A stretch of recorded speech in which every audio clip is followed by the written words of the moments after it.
Ya, anak-anak yang terkasih dalam Kristus, hari ini kita kembali bertemu dalam pembahasan kita untuk materi pembelajaran kita tentang gereja sebagai persekutuan.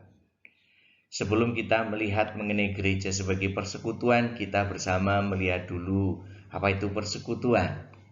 Nah, anak-anak yang terkasih, persekutuan berbeda dengan suatu kelompok, perkumpulan. Karena ada perkumpulan atau kelompok orang yang bisa disebut sebagai persekutuan, tetapi banyak juga kelompok atau kumpulan orang yang tidak bisa kita sebut sebagai sebuah persekutuan. Nah, dikatakan sebagai suatu persekutuan apabila kelompok tersebut memiliki beberapa ciri. Antara lain ciri-cirinya suatu kelompok itu disebut sebagai persekutuan, itu pertama misalnya bahwa di dalam persekutuan itu adanya komunikasi dan interaksi yang berlangsung secara terus-menerus.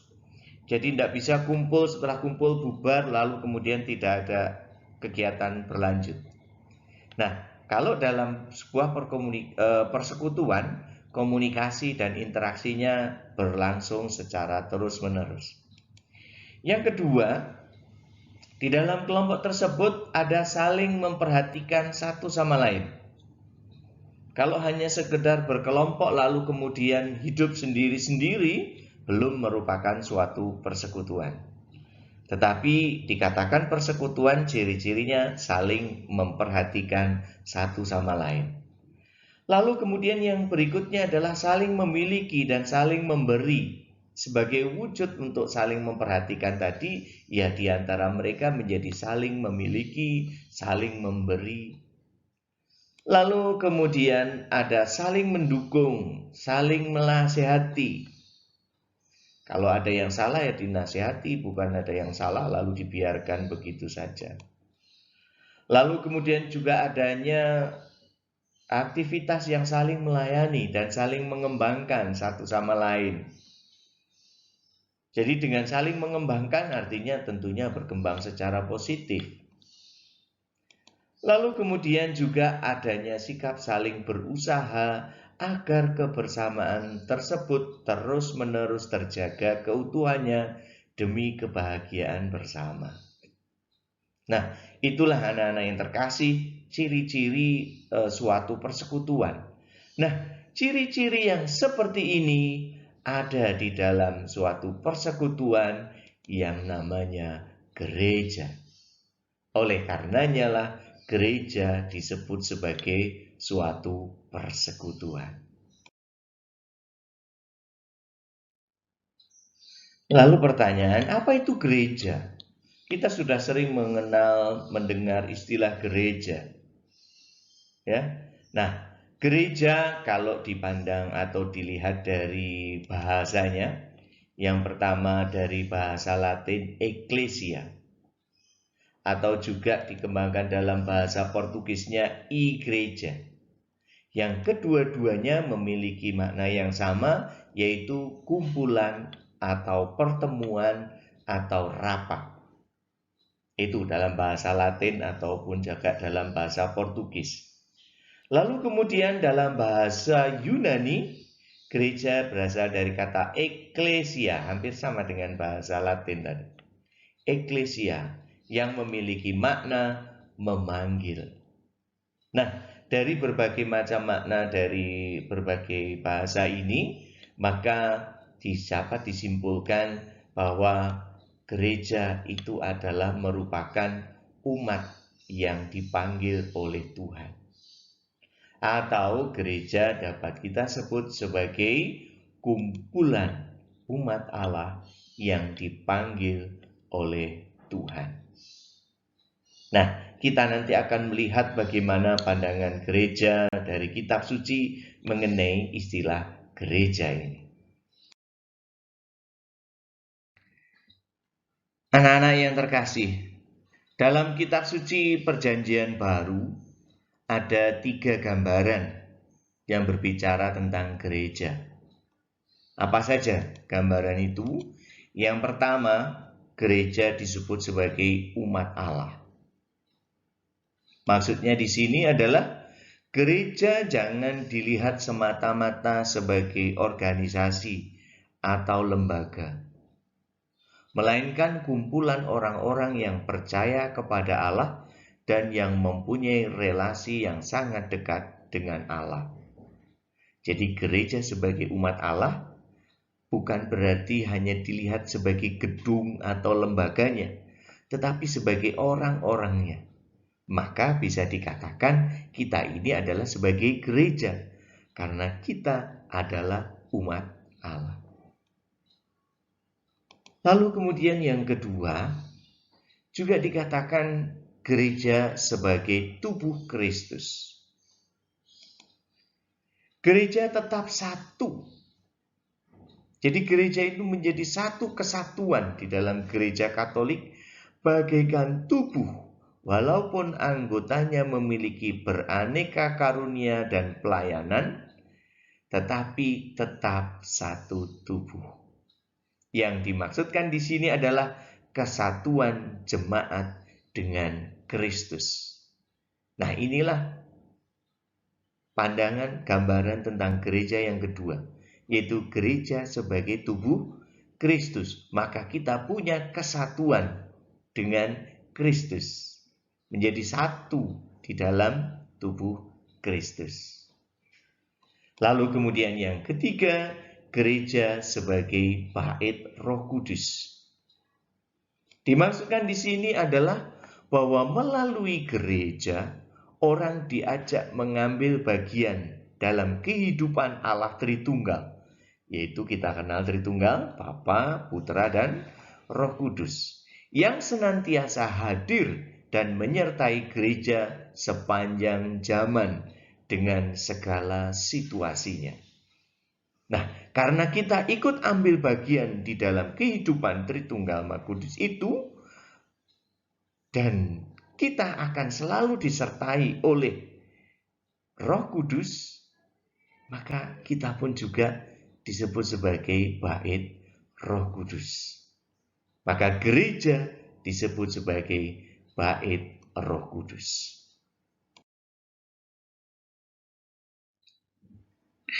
Lalu gereja yang sebagai umat Allah, kemudian sebagai tubuh Kristus, lalu kemudian juga sebagai bait Roh Kudus tadi, bagaimana kehidupan gereja itu sebagai sebuah persekutuan? Nah, kita mengenal kehidupan gereja yang dialami atau dijalani oleh jemaat perdana atau gereja perdana, di mana di dalamnya ada 4 ciri hidup gereja perdana. Itulah yang diteladan, yang dilanjutkan oleh gereja sekarang ini, oleh gereja saat ini dengan meladan dan melanjutkan ciri hidup jemaat perdana. Seperti apa ciri hidup mereka? Kita lihat bahwa mereka bertekun dalam pengajaran para rasul. Mereka setia untuk mengikuti apa yang diajarkan oleh para rasul dan diyakini itu semua adalah dari Yesus Kristus, dan mereka senantiasa didampingi oleh Roh Kudus. Kemudian yang berikutnya, mereka bertekun dalam persekutuan. Artinya mereka hidup di dalam persekutuan. Dan gereja sekarang pun juga hidup dalam persekutuan. Dan ciri-ciri persekutuan yang tadi kita bahas di bagian awal ada di dalam gereja. Lalu kemudian juga mereka saling memperhatikan kebutuhan hidup. Seperti gereja perdana pada waktu itu, mereka menjual harta miliknya lalu dibagi-bagikan kepada umat yang lain yang lebih membutuhkan. Gereja pun juga saling memperhatikan kebutuhan hidup umatnya untuk di gereja saat ini, dengan berbagai macam kegiatan-kegiatan sosial, kegiatan-kegiatan dalam bentuk-bentuk penggalangan dana dan sebagainya untuk aksi sosial, memperhatikan kebutuhan hidup sesama manusia. Kemudian yang berikutnya, ciri jemaat perdana yang berikutnya adalah berkumpul untuk memuji Allah dan berdoa. Nah, ini anak-anak yang terkasih, mereka selalu berkumpul, berkeliling, bergantian di setiap rumah untuk memuji Allah dan berdoa.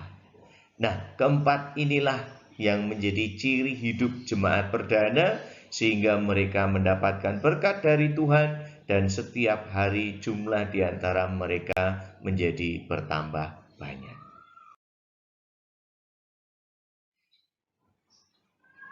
Sebagai sebuah persekutuan, gereja dalam hal ini adalah gereja Katolik memiliki ciri-ciri yang khas. Nah, ciri-ciri tersebut termuat ataupun terungkap dalam doa syahadat kita atau doa aku percaya, di mana di dalam doa syahadat itu ada ungkapan yang menyatakan bahwa gereja yang satu, kudus, katolik, dan apostolik.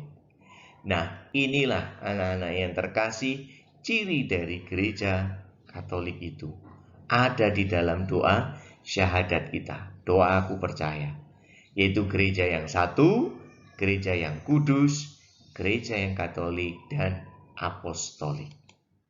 Nah, kita lihat bersama, gereja yang satu, apa maknanya di sini? Bahwa ciri kesatuan dalam gereja tampak dalam satu Injil. Gereja, kitab sucinya sama. Satu baptisan. Di dalam gereja Katolik, cara pembaptisan, ibadat pembaptisannya semua sama. Satu jabatan yang dikaruniakan kepada Petrus dan ke-12 rasul. Artinya punya satu pimpinan sebagai pengganti Petrus, yaitu para paus. Nah, paus ini menjadi pemimpin gereja Katolik di dunia, sehingga gereja tetap menjadi satu. Bahkan juga satu dalam peribadatan. Kalau anak-anak ke gereja hari Minggu yang sama, lalu di gereja satu dengan gereja yang lainnya, gereja Katolik yang lainnya, maka perayaan Ekaristinya, temanya, lalu bacaannya, semuanya sama. Ini karena ada ciri kesatuan dalam gereja. Lalu kemudian disebut gereja yang kudus. Mengapa gereja itu disebut sebagai gereja yang kudus? Karena yang pertama, sumber dari manusia berasal itu adalah kudus, yaitu kita semua bersumber dari Kristus sendiri. Kita ini adalah gereja, tadi ingat, gereja sebagai umat Allah.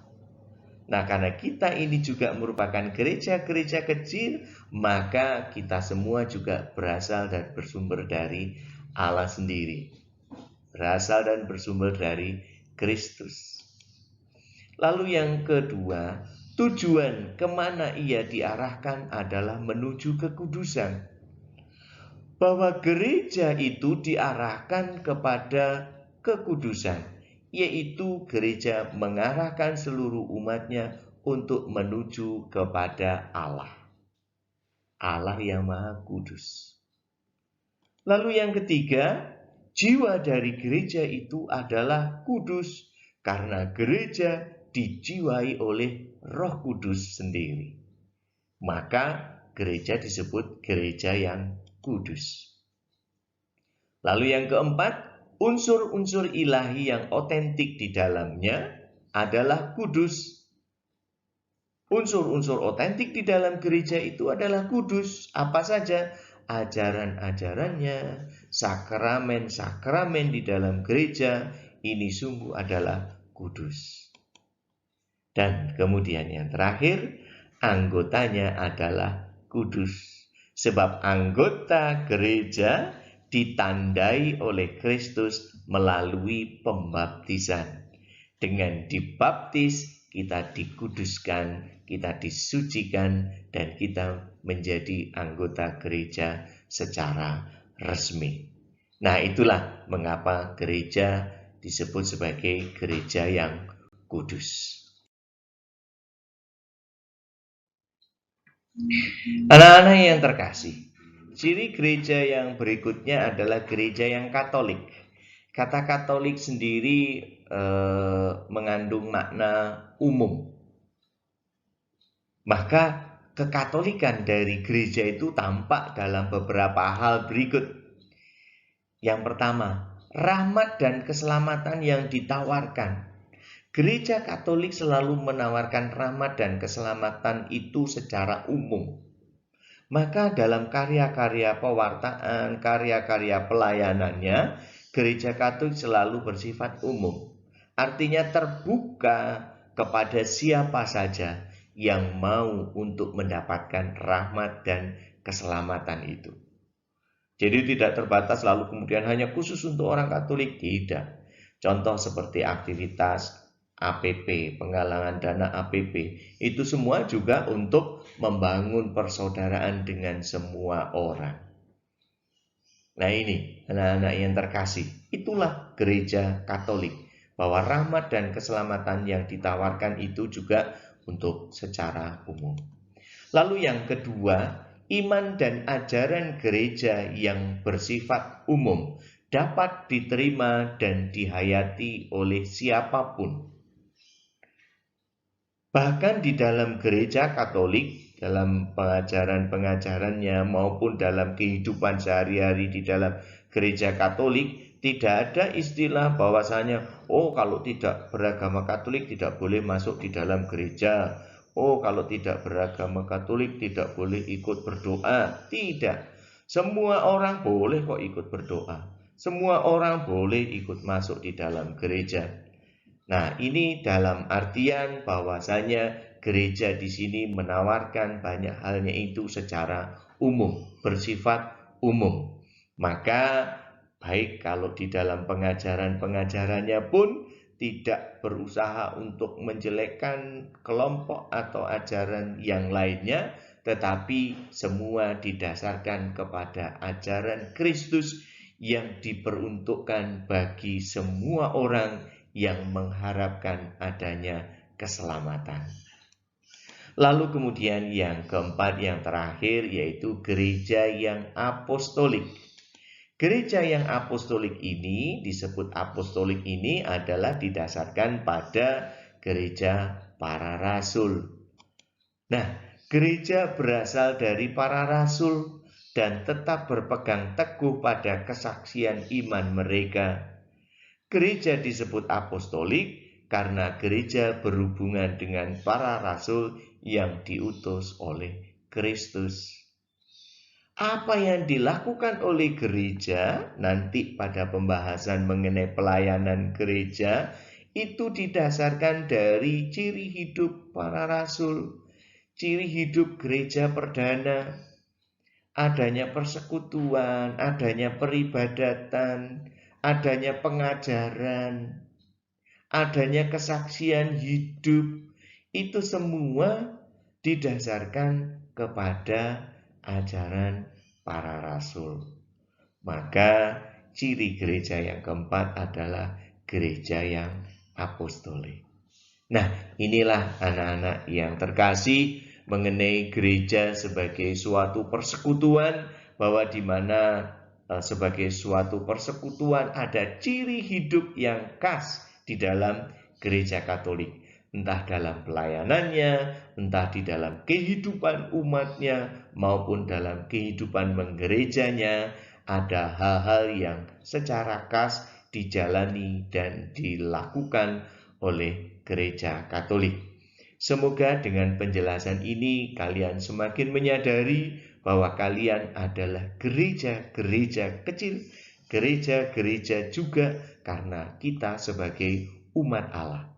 Dengan demikian kita punya tanggung jawab, punya suatu hal yang harus kita lakukan untuk senantiasa terlibat di dalam kehidupan menggereja. Semoga Tuhan senantiasa memberkati kita semua.